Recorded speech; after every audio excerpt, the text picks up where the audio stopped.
Hey everybody, I'm back. I'm sure you've probably heard, I'm a few days late on this, admittedly, about the recent Twitter incident in which Justin Timberlake tweeted his admiration for the speech delivered by Jesse Williams, the actor, when he received his humanitarian award at the BET Awards recently. There was a huge backlash on Twitter against Justin Timberlake's tweet expressing admiration for the message that Jesse Williams sent in his acceptance speech. To listen to a lot of Justin Timberlake's critics on Twitter, apparently there was something wrong with him expressing that admiration and paying that compliment to Jesse Williams because of Justin Timberlake's own track record of supposedly appropriating black culture.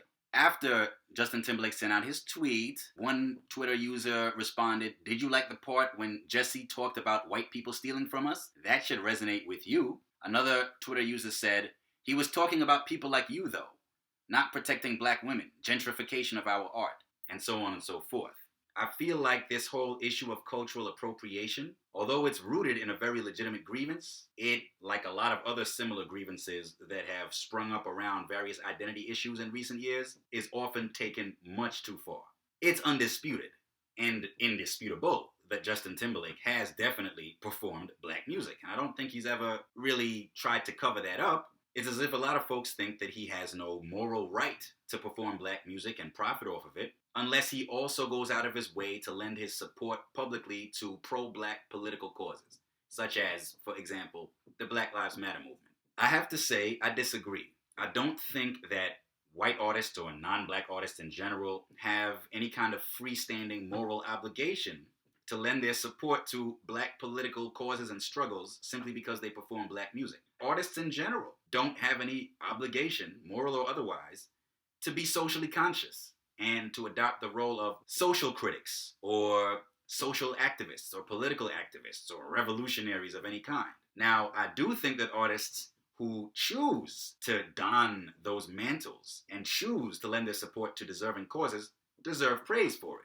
It could be Beyonce praising the Black Panthers at her last Super Bowl performance, and yes, I did approve that tribute, had nothing against it, didn't agree with a lot of the conservative condemnations of it. It could be my favorite rapper of all time, Talib Kweli, frequently speaking out in favor of the Black Lives Matter movement, etc., etc., etc. Take your pick. But I don't believe that artists in general have to be that socially conscious. I don't think that there's anything about what they do for a living, namely making entertaining music, that necessarily makes them qualified to be social critics or to don the mantle of political activism. Now, I do think that non-black artists who choose to perform black music do have a certain moral responsibility to show respect to the culture that spawned that art form. I think anytime people of one background partake of culture that comes from another background, they should pay a certain modicum of respect to it. But do I think that there's no way that people should perform music or other forms of art from other cultures? No. The most sophisticated critiques of cultural appropriation that I've heard so far all acknowledge that there is such a thing as legitimate cultural exchange. I think that while cultural appropriation is a thing, it only really arises when artists will perform music from a certain culture without ever giving any indication in their art itself or in their public pronouncements or statements that they are aware that they are performing art from another culture. If they don't ever pay any kind of tribute to the pioneers in those fields, then I think that they really should be given a lot of encouragement to do so.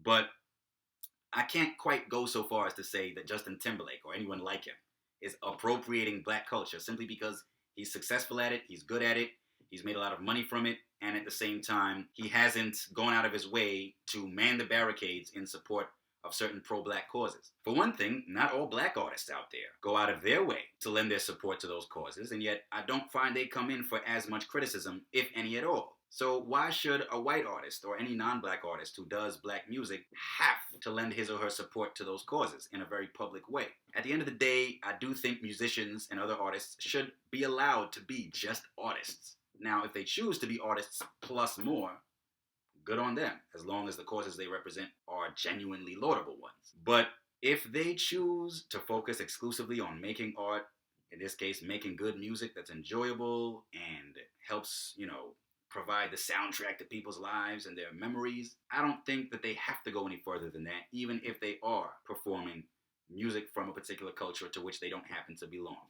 So I think a lot of this criticism of Justin Timberlake is unfair. Now, I think in his tweet responding to a lot of the criticisms, his initial response, I think it began with, "Oh, you sweet soul. The sooner you realize that we're all the same, the sooner we can have a conversation." I didn't agree with that tweet. I think he deserved criticism for that tweet. The tone was all wrong. It was way too patronizing, condescending. And in addition to that, he was mistaken in saying we're all the same. There are meaningful cultural differences between people of different backgrounds, and those differences do matter in the real world. In some cases, they shouldn't matter, but they do nonetheless because of societal prejudices and injustices. And in other cases, they do matter intrinsically and should be taken into account by people in society in various ways. So, I hear where people are coming from when they criticize his initial response before he started sending out another stream of tweets that apologized for his earlier stance. But on the whole, I don't think it's fair to hold someone like him to that kind of standard. He's not a politician.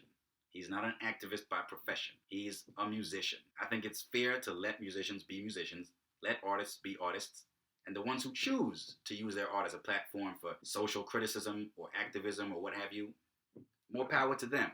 For the ones who don't, I think we should cut them quite a bit of slack.